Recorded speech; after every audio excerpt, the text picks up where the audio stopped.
Non lo so, penso di sì, ce lo dirà il Presidente, so che è stata fissata questa una delibera, quindi immagino che sia già fissata per i primi di dicembre, 4 e 5. Quindi lascio la parola al Presidente, però con una curiosità, ma lei qual è il primo lavoro che ha fatto?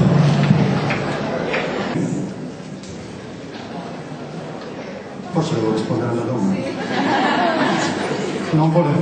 Il mio primo lavoro, mi è capitato di dirlo stranamente proprio qualche giorno fa. Io ho compiuto 50 anni, io ho 51, quindi sono molto grande. Sono persino nonno e vengo, mi sembra di venire da un mondo diverso rispetto ai miei figli.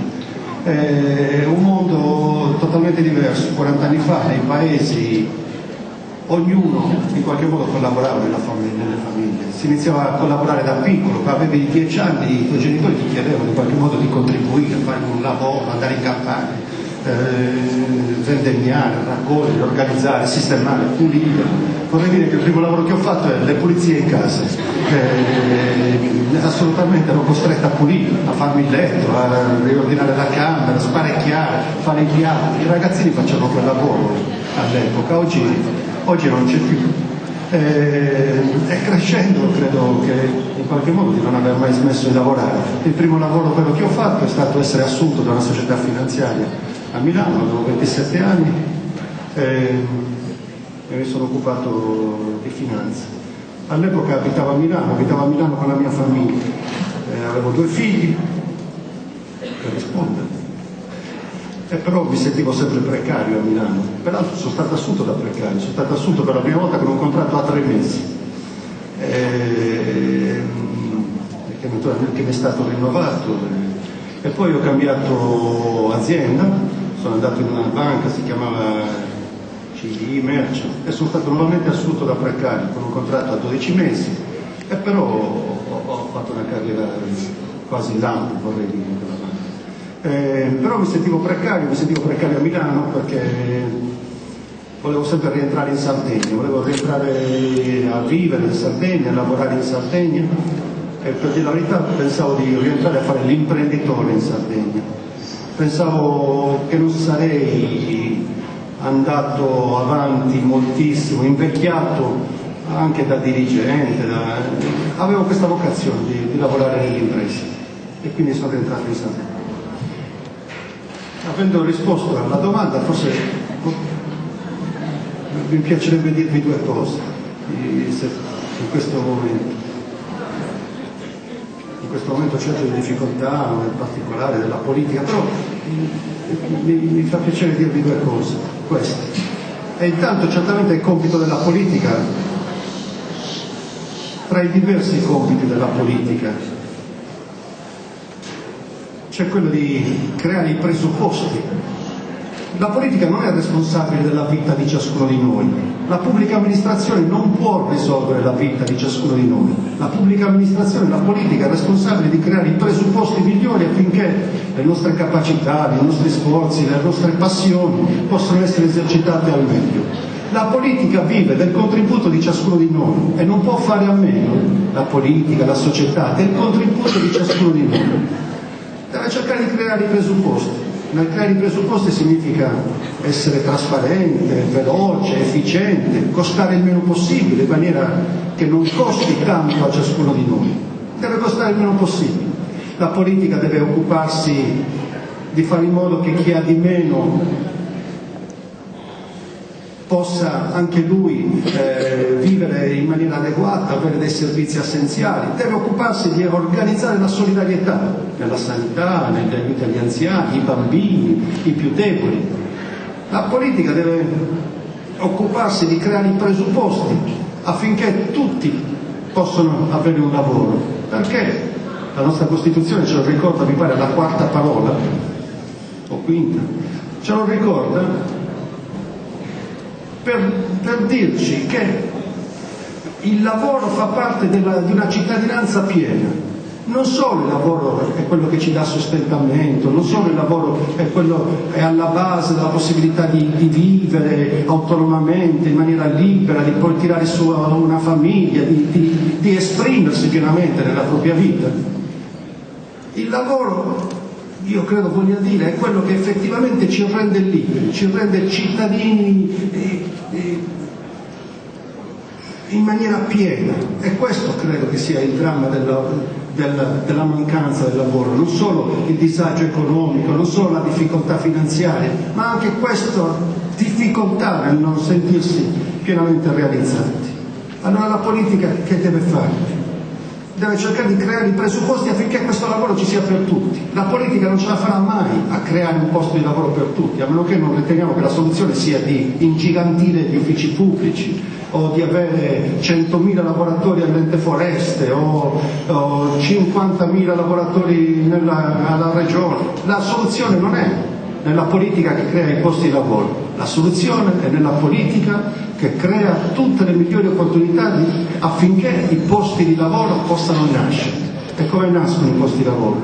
I posti di lavoro necessariamente nascono attraverso le imprese, nasce attraverso qualcuno che il lavoro lo sappia anche organizzare e lo sappia mettere assieme diverse competenze, diversi pezzi, diverse capacità nel creare qualcosa che serve a qualcuno e che possa essere messo sul mercato. Il lavoro nasce attraverso le imprese. Il compito della politica è fare in modo che sia più facile fare imprese, che ci sia più gente che le faccia nascere e che ci sia quindi più lavoro che venga offerto alle persone, ai cittadini. Il compito della politica è fare in modo che le imprese si comportino bene, che i contratti di lavoro siano adeguati, che i diritti vengano assicurati e che ci sia facilità e trasparenza nell'offerta del lavoro. Un compito della politica essenziale è preparare bene le persone al lavoro, preparare bene le persone a qualunque tipo di lavoro, al lavoro che viene organizzato o all'organizzare il lavoro e quindi a fare imprese. Il compito della politica è preparare bene al lavoro. Come si prepara bene? Come ci si prepara bene al lavoro? Studiando, non c'è altra soluzione, con la scuola. E allora se c'è una urgenza che la politica ha oggi, che fa parte della stessa urgenza di assicurare un posto di lavoro a tutti quelli che lo cercano e che lo vogliono, il compito della politica è proprio di investire tutto sulla scuola, il più possibile sulla scuola, di scommettere totalmente sulla scuola, sulla formazione, sulla preparazione al lavoro. C'è tanta gente ancora oggi che cerca un lavoro e non lo trova, ma se si è poco preparati o pochissimo preparati e si ha poche competenze da portare nel mercato del lavoro, trovare quel lavoro diventerà quasi impossibile. Allora io capisco che venga facile in un momento in cui comunque tanta gente cerca un lavoro e non lo trova, dire è inutile studiare, è inutile che mi lauri, mia figlia è laureata e comunque non ha trovato un lavoro, mio cugino si è laureato e comunque ha difficoltà pure lui a trovare un lavoro, mio figlio si è diplomato bene, ha preso 60 dai geometri e comunque sta facendo difficoltà a trovare un lavoro. Certamente c'è questo, però immaginatevi oggi un ragazzo di 20 anni con la terza media che cerca un lavoro, chi glielo darà? Come lo troverà? Mia figlia si è laureata e ha dovuto emigrare a Milano. Certamente, però un conto è emigrare con una laurea, con una capacità in tasca, e un conto è ritrovarsi a Milano con la terza media. A Milano con la terza media si compete con gli extracomunitari per scaricare 4 cassette di frutta al mercato all'ingrosso e forse non si trova più neanche quello. A Milano con un lavoro si può lavorare, crescere, aumentare le competenze e poi rientrare in Sardegna e portarle al servizio di tutta la società sarda. E allora, perché ci sono degli studenti, innanzitutto andare a scuola, starci, diplomarsi bene, possibilmente diplomarsi meglio. Mi avete chiesto cosa fa la regione? I dati sulla istruzione in Sardegna non sono esaltanti.